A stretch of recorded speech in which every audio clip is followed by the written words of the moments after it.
शौकत यूसुफजई साहब, ये बड़ी दो टोक बात की है। एक तो इस पे आपका क्या ख्याल है? आपकी जमात में पीएसी का चेयरमैन, उसके ऊपर चेयरमैनशिप पे आपको पता है पहले भी एक तनाज़ा बना हुआ था।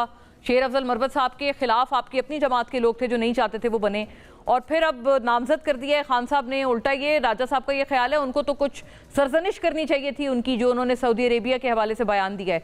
और दूसरा ये बताइएगा, ये गलत बात तो नहीं है, आप जब पार्टीज़ को, पॉलिटिकल पार्टीज़ को खुद ही आप समझते हैं कि वो कुछ नहीं है और आप उसी दरवाजे से आना चाहते हैं जैसे 2018 में आए थे, तो फिर आपकी भी क्रेडिबिलिटी बतौर पॉलिटिकल पार्टी बिल्कुल सिफर हो जाती है, नहीं? हाँ, बिस्मिल्लाहिर्रहमानिर्रहीम, बहुत शुक्रिया।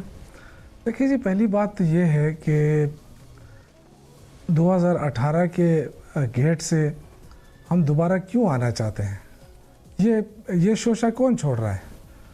यानी आज भी अगर हम इस्टेब्लिशमेंट के साथ अगर आज हम हाथ मिलाते हैं तो आवाम तो हमारे साथ खड़ी है, तो फिर इनके साथ इस्टेब्लिशमेंट ने क्या करना है?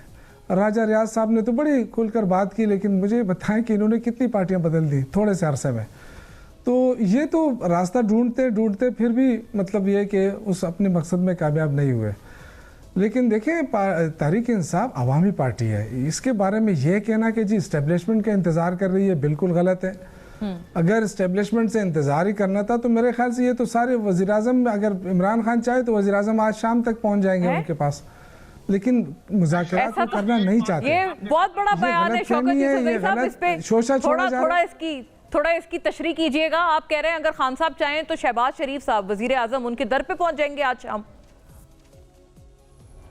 मैं ये कह रहा हूँ कि अगर वो मुज़ाकरात की बात करें ना खान साहब की, जी हमने मुज़ाकरात करनी है, तो अगर मुज़ाकरात करने, ये बीच में इनको खामोश करें ना, ये थोड़ा सा ये तो सीख लेना, वे पोजीशन लीडर भी रहे हैं, तो नफी कर रहे हैं ना वो, नफी कर रहे हैं वो, करना चाहिए। हाँ, आप नहीं आप मुकम्मल करें। नफी कर रहे हैं तो अपने टाइम पे करें ना, इतने जल्दबाजी क्यों कर रहे हैं? सही, आप मुकम्मल करें, आपकी टर्न है, अपने टाइम पे करें।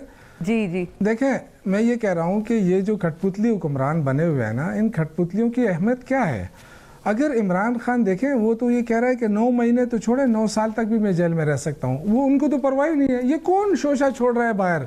आज गौहर साहब और ये सारे बिलकर आए हैं बाहर, उन्होंने कहा है कि जी मुज़ाकरात हो ही नहीं रहे, ना हमने कोई डिमांड की है।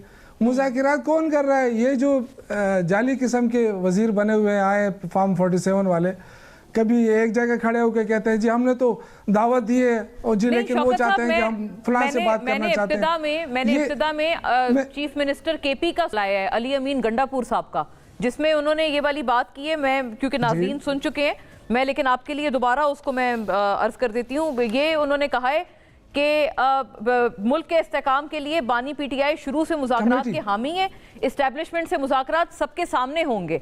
तो वो कह रहे हैं बाकायदा खुद के इस्टेब्लिशमेंट से मुज़ाकरात होंगे। मैं ये कह रहा हूँ, देखिए होंगे ना, होंगे, मतलब ये तो नहीं है कि कोई ऑफर दिए कि अब आज कर लें। देखिए हर चीज़ का अपना एक टाइम होता है। इस वक्त हम अदालतों में इंसाफ मांग रहे हैं, इस वक्त हमारे ऊपर केसेस हैं। एक तरफ ये कहते हैं कि आप लोग गद्दार हैं, आप लोग मुल्क के अंदर इंतशार फैला रहे हैं, दूसरी तरफ कहते हैं जी मुज़ाकरात करें। तो हम देखें ना, या तो पहले हम अपने गद्दारी का जो है ना वो लेवल हटा दें, वो तो अदालतों से ही हो सकता है। इनके पास क्या इख्तियार है? ये होते कौन है कि एक दिन गद्दार कहते हैं, दूसरे दिन कहते हैं कि जी आ जाए हम आपको साफ कर देते हैं, आप हमारे साथ मिलके मईशत को सुधारें। मईशत का बेड़ा गर्क किसने किया है? मईशत का बेड़ा गर्क तो शरीफ फैमिली ने और जरदारी फैमिली ने किया है। देखिए ना, शरीफ फैमिली जरदारी फैमिली ने मिलकर ही तो इस मुल्क का बेड़ा गर्क किया है ना। और राजा रियाज साहब जैसे लोग भी उनके साथ शामिल रहे हैं हर दौर में, या उधर रहे या इधर रहे हैं, फिर आपके पास भी तो रहे हैं राजा रियाज साहब। तो देखिए ना, हर चीज तो ऐसा नहीं हो सकता है ना। आपने भी तो समझा ना कि वो अच्छे थे जी, हमारे एमएनए थे ना, इसीलिए आप इन्होंने कौन सी पार्टी छोड़ी? अब तो देखिए, अब तो जेयूआई रह गई है, अब तो जेयूआई में रहना रह गई है, या फिर जीडीए में जाएंगे, बाकी तो सारी पार्टियां आजमा ली है। तो मैं यही अर्ज करी थी, आपने भी तो बनाया ना उनको, राजा रियाज साहब। आपने बात सुनी शौकत यूसुफजई साहब की, अब आप फरमाइएगा। देखिए गलतियां हमसे हुई है ना, देखिए हमसे गलतियां हुई है और ये सबसे बड़ी गलती थी हमारी।